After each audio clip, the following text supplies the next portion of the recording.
A decade ago on this date, Sreesanth waited for MisbahUlHaq's miscued shot to descend into his palms at the Wanderers Stadium in Johannesburg. It was the final tipping point of a well-fit summit clash between India and Pakistan.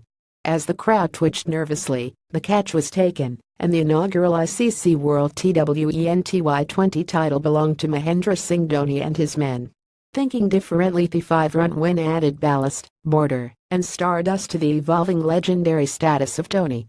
Sporting a long mane then, unlike the cricket he has now, the great player from Ranchi is also remembered for two acts on that rousing night.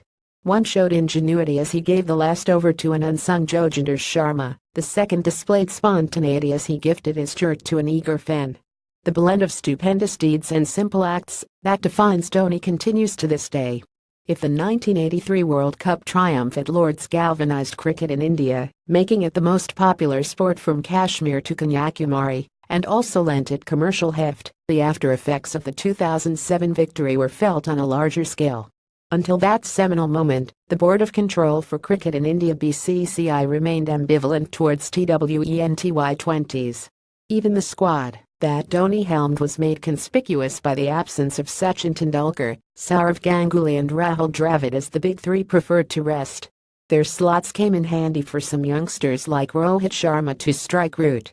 At a certain level, T20 and its premier global tournament were seen as a diversion.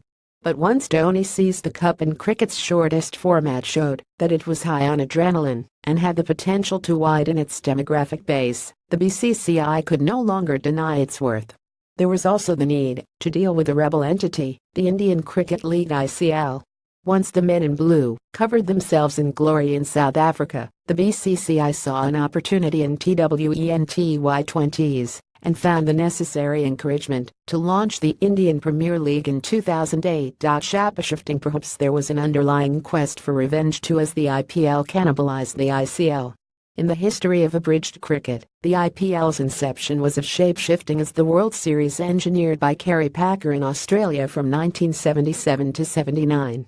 The IPL and its clones rained money and forced players into the dilemma that most international footballers suffer from: club or country, starting with Chris Gayle. Freelance cricketers sprung overnight.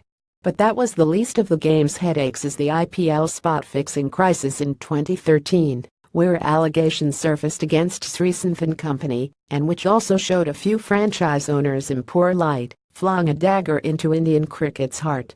The healing touch was subsequently sought from the Supreme Court, but the repercussions are still being felt. The 2007 ICC World T20 remains an incredible milestone for Indian cricket. The pleasure points ranged from the staggering 6 sixes that Yuvraj Singh struck against England's Stuart Broad to the sheer joy that Dhoni's men gifted to their followers. Yet, in all this nostalgia, it would be prudent to remember that it also sowed the seeds for the T20 revolution, which mixed mind-boggling commerce with slivers of corruption. But for now, it is time to raise a toast to all the men who made it a day to remember at Johannesburg.